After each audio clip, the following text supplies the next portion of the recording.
আচ্ছা, আমাদের চারপাশের এই বিশাল পৃথিবীকে হাতের মুঠো আনার সবচেয়ে সেরা উপায়টা কি বলুন তো? হ্যাঁ, ঠিক ধরেছেন, মানচিত্র। নিজের চেনা গ্রামটা হোক বা কোনো অচেনা মহাদেশ, সবকিছুকে একেবারে চোখের সামনে দেখার আর বোঝার এক অসাধারণ জগৎ হলো এই মানচিত্র। তো চলুন, আজই মানচিত্রের দুনিয়ায় একটা দারুণ সফরে বেরিয়ে পড়া যাক। আজকের এই সফরে আমরা ঠিক কি দেখব?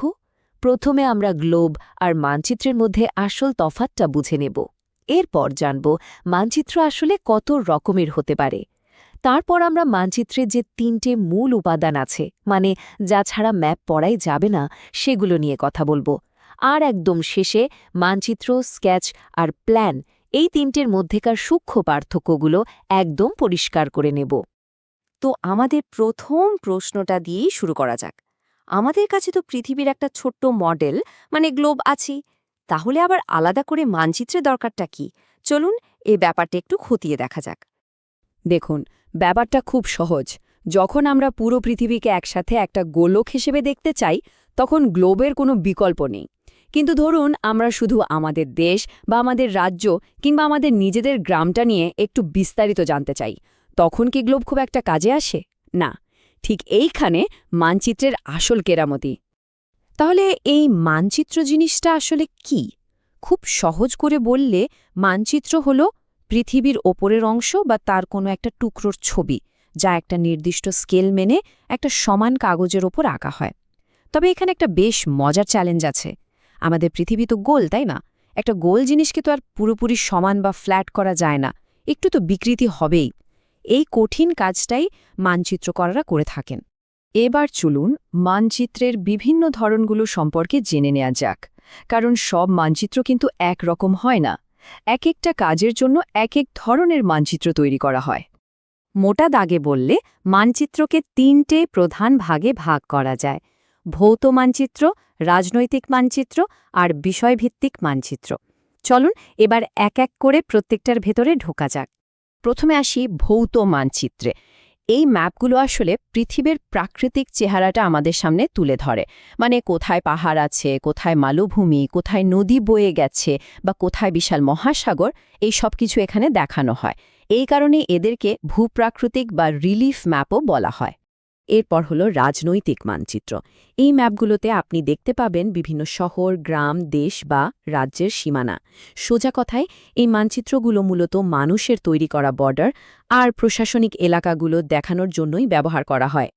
আর ৩ নম্বরটা হলো বিষয়ভিত্তিক মানচিত্র বা থিম্যাটিক ম্যাপ। এই ম্যাপগুলোর একটা বিশেষত্ব আছে। এরা কোনো একটা নির্দিষ্ট বিষয়ের উপর ফোকাস করে। যেমন ধরুন, কোনো একটা এলাকার রাস্তাঘাট বা কোথায় কেমন বৃষ্টিপাত হয়, বনজঙ্গল কোথায় বেশি বা কলকারখানা কোথায় গড়ে উঠেছে, এইসব তথ্য এই ম্যাপে পাওয়া যায়। যে কোনো ম্যাপ ঠিকঠাক বুঝতে গেলে এর ৩কে মূল উপাদানকে জানতেই হবে। আমরা প্রথমটা দিয়ে শুরু করছি, আর সেটা হলো দূরত্ব। চলুন দেখি কিভাবে স্কেলের সাহায্যে বাস্তব জগতের বিশাল দূরত্বকে এক টুকরো কাগজের মধ্যে এঁটে ফেলা হয়। স্কেল হল মাটির উপরের আসল দূরত্ব আর মানচিত্রে দেখানো দূরত্বের একটা অনুপাত। ব্যাপারটা আরও সহজ করে বলি। ধরুন আপনার বাড়ি থেকে স্কুলের আসল দূরত্ব ১০ কিলোমিটার, আর ম্যাপে সেটা দেখানো হলো মাত্র ২ সেন্টিমিটার দিয়ে। তার মানে কি দাঁড়ালো? তার মানে হলো ম্যাপের ১ সেন্টিমিটার মানে আসলে মাটির উপরের ৫ কিলোমিটার। এই স্কেলে কিন্তু যে কোনো মানচিত্রের একেবারে প্রাণ। এখন এই স্কেলেরও কিন্তু দুটো প্রধান ভাগ আছে। যখন মহাদেশ বা দেশের মতো বিশাল একটা এলাকাকে ছোট্ট একটা কাগজে দেখানো হয়, তখন ব্যবহার করা হয় ছোট স্কেলের মানচিত্র। স্বাভাবিকভাবে এতে খুব বেশি খুঁটিনাটি তথ্য থাকে না। আর যখন একটা গ্রাম বা শহরের মতো ছোট এলাকাকে বড় করে দেখানো হয়, তখন ব্যবহার করা হয় বড় স্কেলের মানচিত্র। আর এখানে আপনি প্রচুর বিস্তারিত তথ্য পাবেন। এই যে সুন্দরপুর গ্রামের ম্যাপটা দেখছেন, এটা হলো বড় স্কেলের মানচিত্রের একটা দারুণ উদাহরণ। দেখুন তো একবার, কত খুঁটিনাটি তথ্য এখানে দেওয়া। বাড়িঘর, রাস্তা, মন্দির, স্কুল, নদী, সবকিছু কি পরিষ্কারভাবে দেখানো হয়েছে। ছোট স্কেলের কোনো মানচিত্রে এত সব তথ্য পাওয়া কিন্তু একেবারেই সম্ভব নয়। দূরত্ব তো বোঝা গেল। এবার আসা যাক মানচিত্রের দ্বিতীয় গুরুত্বপূর্ণ উপাদানে, আর সেটা হলো দিক।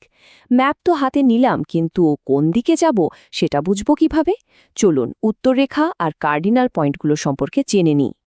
বেশিরভাগ ম্যাপের ওপরের দিকে ডান কোণায় একটা তীর চিহ্ন দিয়ে এন বা উ লেখা থাকে। এটাই হলো উত্তর দিক বা নর্থ লাইন। একবার যদি আপনি উত্তর দিকটা চিনে যান, তাহলে বাকি দিকগুলো মানে দক্ষিণ, পূর্ব আর পশ্চিম বের করাটা কোনো ব্যাপারই না। এই 4টে প্রধান দিককেই বলা হয় কার্ডিনাল পয়েন্ট। আর এদের মাঝেও 4টে দিক আছে: উত্তর-পূর্ব, দক্ষিণ-পূর্ব, দক্ষিণ-পশ্চিম আর উত্তর-পশ্চিম। আর দিক খোঁজার জন্য সবচেয়ে নির্ভরযোগ্য যন্ত্র হল কম্পাস।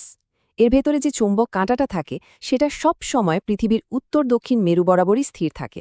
তাই এর সাহায্যে যে কোনো জায়গার দিক একদম নির্ভুলভাবে জানা যায়। এবার আমরা মানচিত্রের তৃতীয় এবং আমার মতে সবচেয়ে আকর্ষণীয় উপাদানটা নিয়ে কথা বলবো, আর সেটা হলো প্রতীক বা সিম্বল। কিভাবে ছোট্ট ছোট্ট চিহ্ন ব্যবহার করে একটা সীমিত জায়গায় প্রচুর তথ্য দেখানো যায় তা জানলে আপনি সত্যি অবাক হয়ে যাবেন। একবার ভেবে দেখেছেন একটা ম্যাপের মধ্যে কি আসল বাড়ি, রাস্তা, ব্রিজ, গাছ বা রেল লাইনের ছবি তাদের আসল আকারে আঁকা সম্ভব? একেবারেই না। তাহলে এত এত তথ্য একটা ছোট্ট কাগজের মধ্যে আঁকার উপায়টা কি? এর সমাধান হল প্রতীক। ম্যাপে বিভিন্ন জিনিস দেখানোর জন্য নির্দিষ্ট কিছু অক্ষর, রং, ছবি বা লাইন ব্যবহার করা হয়। এই প্রতীকগুলো একটা সার্বজনীন ভাষা তৈরি করে, যা আন্তর্জাতিকভাবে স্বীকৃত। মানে পৃথিবীর যে কোনো দেশের ম্যাপেই এই চিহ্নগুলোর মানে একই। এগুলোকেই বলা হয় প্রচলিত প্রতীক। এই স্লাইডে সেরকমই কিছু প্রচলিত প্রতীক দেখানো হচ্ছে।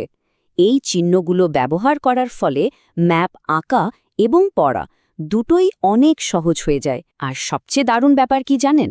কেউ যদি কোনো এলাকার ভাষাই না জানে, তাহলেও শুধু এই প্রতীকগুলো দেখেই ম্যাপ থেকে অনেক তথ্য বের করে নিতে পারবে। যেমন রেল লাইন, পাকা রাস্তা, নদী, মন্দির বা পোস্ট অফিসের জন্য আলাদা আলাদা প্রতীক আছে। আমাদের আলোচনার একদম শেষ পর্যায়ে চলে এসেছি। এবার আমরা মানচিত্র, স্কেচ আর প্ল্যানের মধ্যে মূল পার্থক্যগুলো কি কি সেটা স্পষ্টভাবে বুঝে নেব। কারণ এই 3টি জিনিসকে প্রায় গুলিয়ে ফেলা হয়, যদিও এরা মোটেও এক নয়। এই টেবিলটা দেখলেই ব্যাপারটা পরিষ্কার হয়ে যাবে।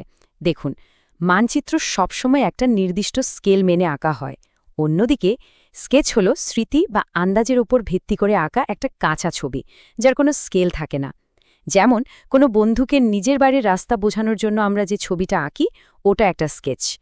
আর প্ল্যান হলো একটা ছোট জায়গার খুব বিস্তারিত নকশা, যেটা বড় স্কেলে আঁকা হয়, যেমন একটা ঘরের ডিজাইন, যেখানে তার দৈর্ঘ্য, প্রস্থ সব খুঁটিনাটি দেওয়া থাকে। তো সব মিলিয়ে আমরা কি বুঝলাম? আমরা বুঝলাম যে মানচিত্র শুধু একটা কাগজের টুকরো নয়, এটা আসলে একটা শক্তিশালী আর বিশ্বজনীন ভাষা। এর 3টে মূল উপাদান, দূরত্ব, দিক এবং প্রতীক, একসাথে মিলে আমাদের এই পৃথিবীকে বুঝতে আর নতুন করে তনসার করতে সাহায্য করে। তাহলে এবার ভাবার পালা, আজকের এই আলোচনার পর নিজের এলাকার কোন অংশটা একটা ম্যাপ হাতে নিয়ে নতুন করে আবিষ্কার করতে ইচ্ছে করছে। কে জানে, হয়তো এমন কোনো গলি বা পার্ক খুঁজে পাওয়া যাবে যা আগে কখনো চোখেই পড়েনি।